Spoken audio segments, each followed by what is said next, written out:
Inilah dia perniagaan dengan Allah Subhanahu Wa Taala. Tapi tidak semua orang Allah pilih untuk berniaga dengan Allah. Tak semua kan. Lalu siapa yang Allah pilih untuk berniaga dengan Allah? Wa may yuqridullaha qardan hasana, dalam Quran sebut, siapa yang nak pinjamkan kepada Allah dengan pinjaman yang baik. Maksud pinjamkan kepada Allah tu, dia infak, dia sedekah. Maka Allah akan menggantikan kepadanya berlipat-lipat kali ganda. Ini sifat orang kaya, ini sifat orang bisnes, ini sifat orang nak untung. Mesti sedekah, mesti infak. Siapa yang direzekikan 5 perkara, lam yuhramu khamsan, bermakna Allah tidak akan mengharamkan padanya 5 perkara. Siapa yang Allah bagi 5 perkara, bermakna Allah tidak akan haramkan padanya 5 perkara. Maksudnya dia akan dapat berapa? 10. Itu sifat dia lah. Siapa yang Allah bagi 5, makna Allah tak haramkan 5. Jadi berapa dia dapat? 10. Apa yang dia akan dapat? Pertama, man ruziqa syukra lam yuhram az-ziyadah. Siapa yang Allah rezekikan kepadanya boleh bersyukur, pandai bersyukur, pandai berterima kasih, ya, pandai cakap alhamdulillah, pandai rasa, sentiasa nampak ini nikmat daripada Allah, maka sefirnya siapa yang Allah kurniakan syukur, lam yuhram az-ziyadah, bermakna Allah tidak akan menghalang az-ziyadah, penambahan nikmat, penambahan nikmat, penambahan nikmat kepadanya. Terbaliknya apa dia? Kalau orang itu tak pandai bersyukur, itu maknanya tak ada penambahan apa dah. Allah tak nak tambah apa pun kat dia. Barakah tak ada.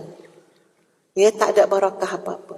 Tapi bila pandai bersyukur, sentiasa rasa termuhasabah untuk bersyukur, ada rezeki sikit, ya, berkongsi rezeki, Masya Allah. Kenapa? Sebab nak bersyukur dengan Allah Subhanahu Wa Taala. Manis muka dia, baik adab dia. Kenapa? Ya, bersyukur dengan Allah Subhanahu Wa Taala. Allah bagi saya banyak nikmat. Kurang dia mengeluh. Kenapa? Sebab saya takut nanti saya tak dilihat bersyukur kepada Allah. Itu tanda dia apa? Memang Allah nak limpahkan kepada dia kebaikan demi kebaikan demi kebaikan. Dapat 2 kan? Wa man ruziqa sabra lam yuhram ath-thawab. Barang siapa yang Allah kurniakan kesabaran. Tak semua orang boleh sabar, tuan-puan. Oh ya Allah, tapi ada orang boleh sabar. Kita pun nak heran, ya Allah sabarnya manusia. Kita cakap kan, ya Allah sabarnya dia. Heran kita. Allah bagi ujian sakit, dia sabar. Ujian kesusahan, dia sabar. Ya Allah, ada tuan-puan keliling kelalang kita, ya, sabarnya ya Allah. Sebenarnya Allah bukan nak bagi dia sabar semata. Allah nak bagi dia ath-thawab, ganjaran. Dan ganjaran yang Allah nak berikan kepadanya adalah innama yuwaffas sabiruna ajrahum bighairi hisab.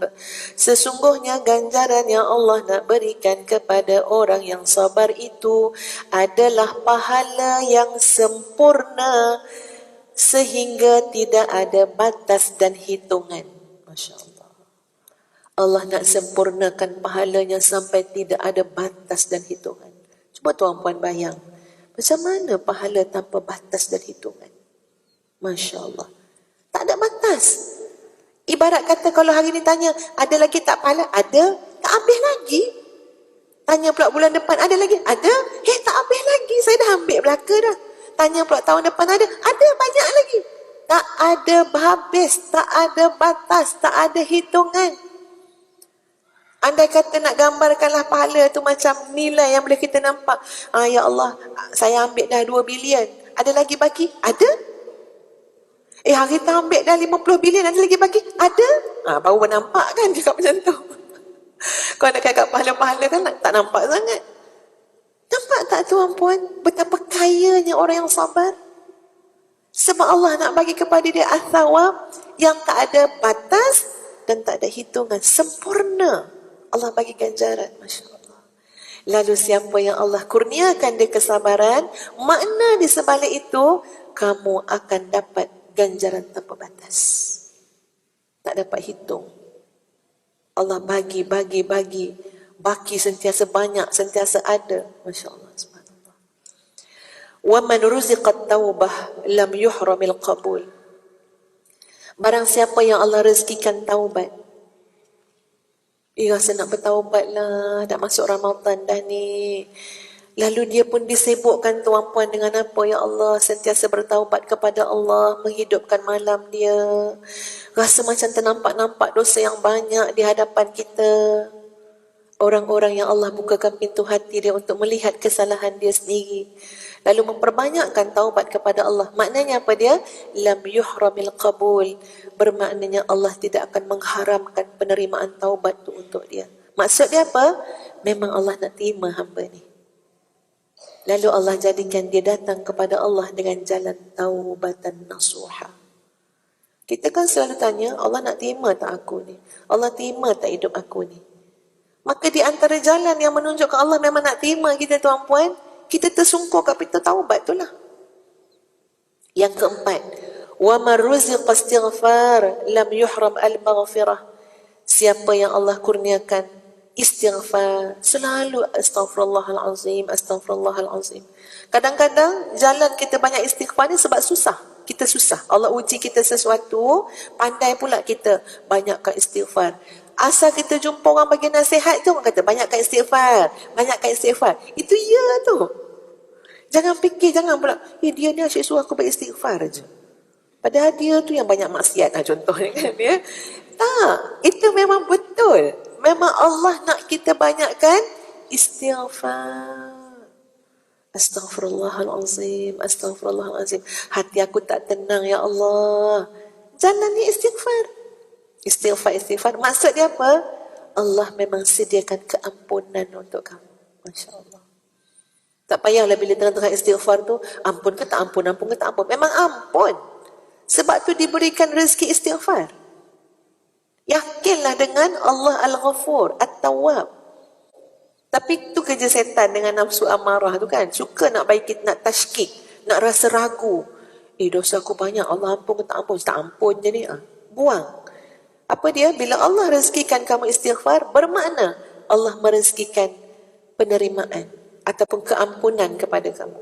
وَمَنْ رُزِقَتْ دُعَاء لَمْ يُحْرَمْ الْإِجَابَةِ.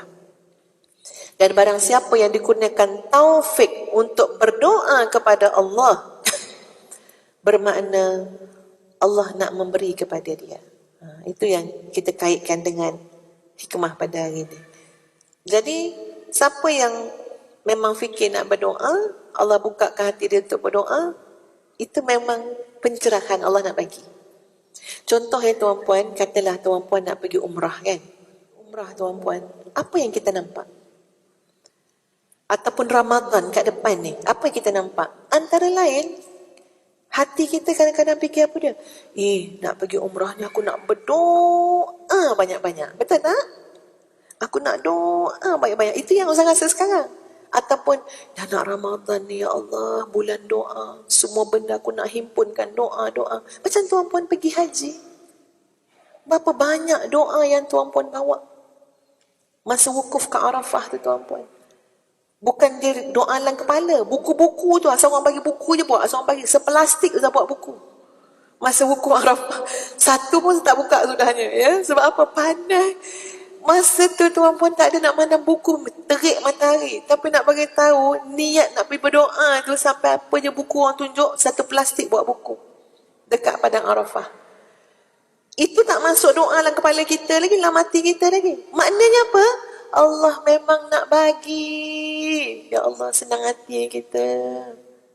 Kita belum doa lagi, baru-baru cadang nak doa ni, pergi umrah ni. Nak doa, ya Allah bagilah aku sihat ya Allah. Maknanya apa? Allah nak bagi sihat tu. Ya Allah bagilah aku bahagia Allah. Maknanya apa? Allah nak bagi bahagia lah tu. Sebab yang memberi taufik untuk kita berdoa tu adalah Allah Subhanahu Wa Taala. Apa tuan-puan bayangkan Ramadan? Ya Allah Ramadan aku nak doa dapat anak yang saleh. Ya Allah Ramadan aku nak istighfar pada Allah. Ya Allah Ramadan aku nak taubat. Maknanya apa? Itulah yang Allah nak bagi kepada kita Ramadan kita. Jadi hati tu senang dengan Allah Subhanahu Wa Taala. Kebahagiaan kita tu cepat datang tuan-puan. Kenapa? Sangkaan baik kita kepada Allah Subhanahu Wa Taala. Yang menjauhkan kita daripada kebahagiaan, sangkaan buruk kita kepada Allah Subhanahu Wa Taala. Jadi, ya, ada yang keenam, ditambah pula dalam satu riwayat lain yang disebut keenam, wa man ruziqal infaq lam yuhramil khalaf. Siapa yang Allah rezekikan kepadanya infak, makna sedekah, sentiasa berkeinginan dan berkelapangan untuk sedekah. Orang lain kadang tabung tu lalu depan dia, tapi kan yang senyum-senyum, yang duit sentiasa tak bawa, sentiasa tersalah beg banyak sangat. Lama-lama pas tak ada tau dalam beg tu, tersalah beg, ada je. Apa masalah kita? Yang kawan sebelah ni luncur, bahkan kalau tak lalu tabung pun dia cari, ada idea dia cari. Yang kita memanjang tak nampak, tak prepare. Duit besar, konon kan, asyik duit besar je. Sebenarnya Allah tak pilih kita untuk infak. Okey, Allah tak pilih. Keinginan terhadap dunia terlalu banyak, terlalu besar. Sebab tu apa dia? Rasa tak cukup, tak boleh nak infak ni, aku nak beli yang ni pula, nak beli yang ni, nak beli yang ni. Itu tandanya apa? Allah tak pilih daripada harta kita untuk infak. Sebab itu keinginan kat dalam ni tak pernah ada rasa cukup. Kalau keinginan ni tak berhenti tuan-puan, 1 bilion pun tak cukup. Tapi kalau kat dalam ni boleh berkata enough, boleh qana'ah, kita lihat ramai orang sederhana hidup, tapi kaki sedekah, kaki infak. Saya pernah cerita kan, tahfiz ustazah tu dimulai oleh seorang makcik yang infak daripada harta suami dia, jumlah dia RM600,000. Menggigil kami nak terima, takut. Dia kata ini untuk suami saya kembalikan semula kepada suami saya. Saya tak nak guna untuk kepentingan saya. Masya Allah. Dan barakah ya tuan-puan, insya-Allah dah 7-8 tahun dah. Dah berapa ratus orang dah keluar daripada tahfiz ustazah. Duit mula-mula tanah tu, seorang makcik yang memilih hidup sederhana dan tidak takut menyumbang RM600,000. Masya Allah, tabarakallah. Orang ada berjuta pun belum tentu tuan-puan nak letak RM600,000 macam tu. Sebab dia kata ni bukan duit dia, ni duit suami dia. Memang suami dia tinggalkan kat dia, tapi nak kembalikan balik kepada suami dia yang bersusah payah kan cari duit tu. Nikmati duit tersebut. Saya dah wakafkan. Sefernya apa dia tuan-puan? Siapa yang direzekikan infak, bermakna Allah nak merezekikan kepada dia segala pulangan berlipat kali ganda, khalaf. Makna Allah nak ganti banyak lagi, lebih lagi, lebih lagi, lebih lagi. Orang bisnes, orang saham, cuba tanya, ni kan yang kita belajar, yang kita faham, apa dia? Mestilah kalau kita berniaga, kita nak untung. Untung kita nak berlipat kali ganda. Inilah dia perniagaan dengan Allah Subhanahu Wa Taala. Tapi tidak semua orang Allah pilih untuk berniaga dengan Allah. Tak semua kan. Lalu siapa yang Allah pilih untuk berniaga dengan Allah? Wa may yuqridullaha qardan hasana, dalam Quran sebut, siapa yang nak pinjamkan kepada Allah dengan pinjaman yang baik. Maksud pinjamkan kepada Allah tu, dia infak, dia sedekah.